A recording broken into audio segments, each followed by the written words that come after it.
So today we will focus on some special topics.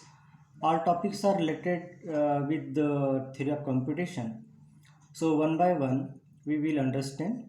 So here there are the topics are regular grammar, regular languages, regular expression, and closure properties of regular languages.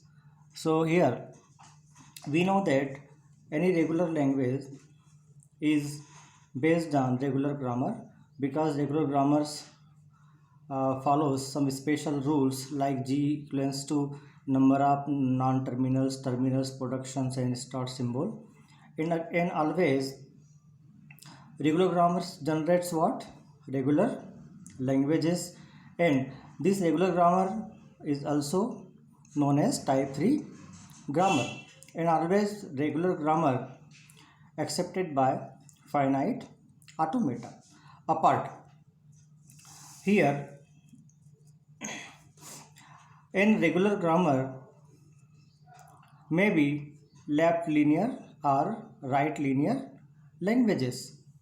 Like in this example, star symbol S indicates to left linear and right linear grammar. Apart, left linear and right linear grammar can be defined by regular expression, and we know that from the basics of theory of computation, regular expressions are very important for the base of theory of computation. So if you don't know what is regular expression and what are the specific conversions, that how we convert regular expressions to machine and machine to regular expression, you must first exercise on regular expression. So again, in this diagram, regular expressions also used by closure properties, and closure properties also use regular languages. And in this case, regular set is also used by closure properties, and closure properties also design some set of regular known as regular set.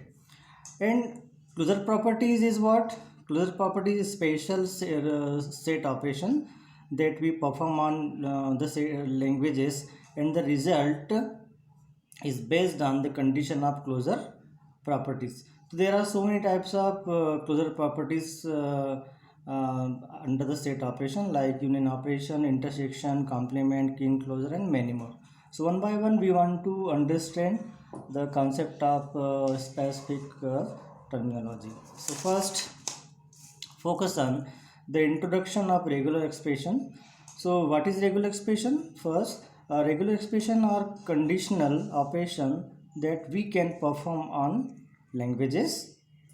Second, using regular expression we can design a compact form of long series of languages using the symbols kin closure and positive closure etc.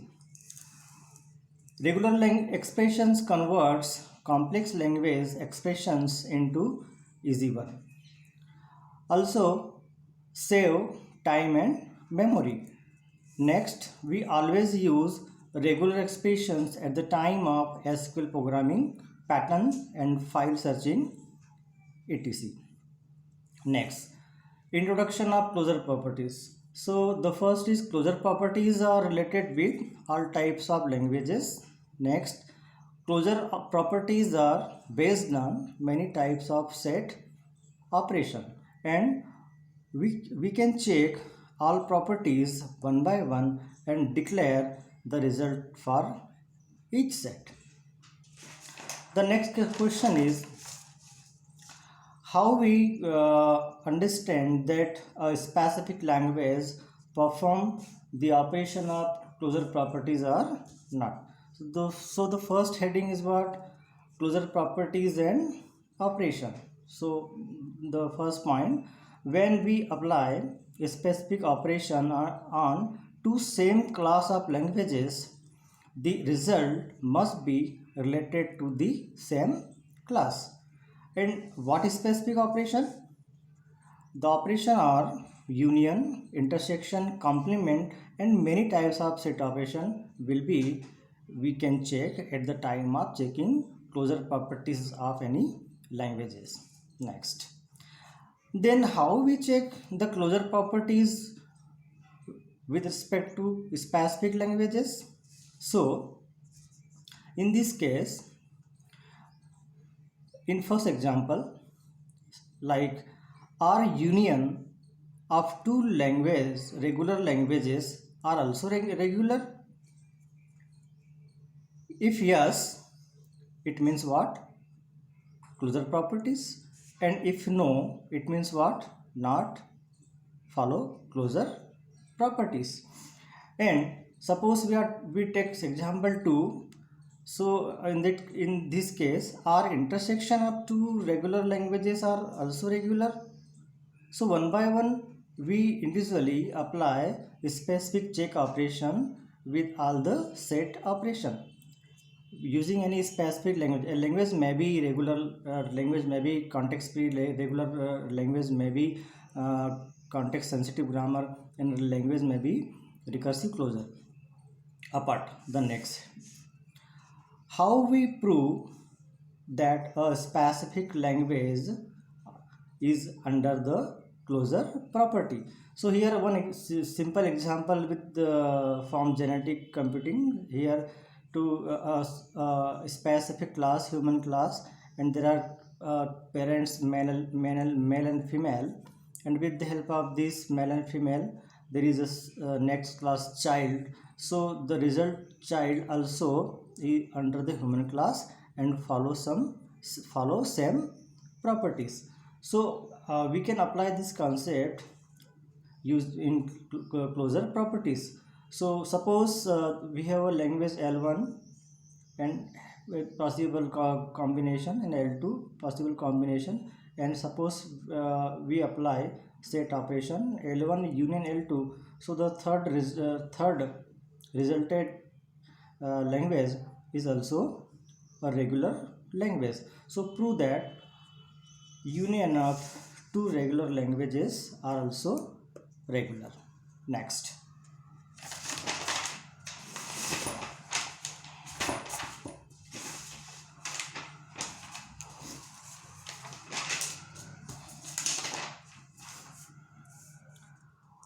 and the very interesting question, where and who will prove that a two combination of two specific languages are also regular, are also context free, are also context sensitive, are also recursive closure?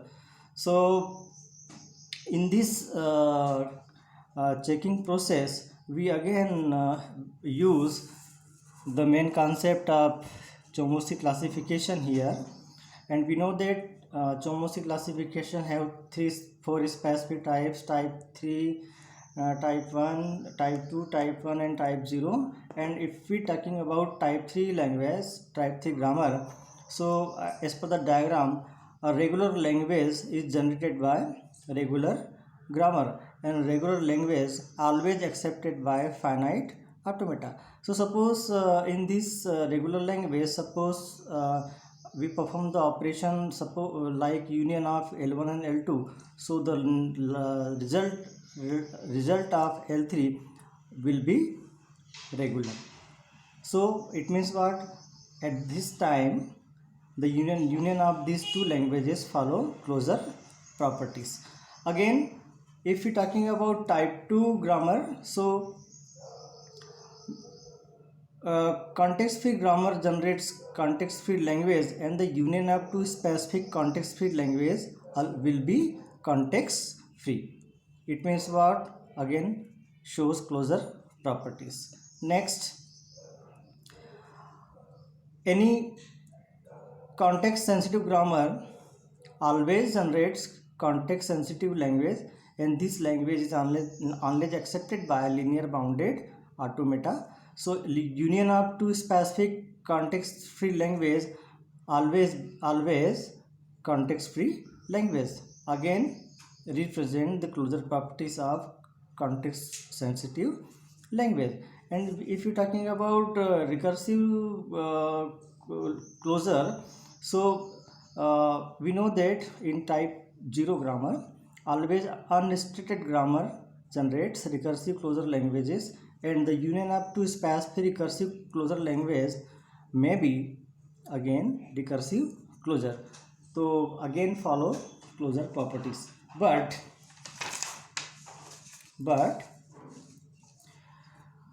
in this table there are specific operation and specific columns, like when we apply specific closure properties on a specific set of languages, so results may be different. Like suppose if we're talking about context free language, in this case intersection of two specific context free language not be context free. So we can apply specific set operation one by one for any specific domain, like we apply all set of operation only for context free language and checking one by one. So maybe the output of L1 operation L2 not follow or may follow context free closure properties. So dear,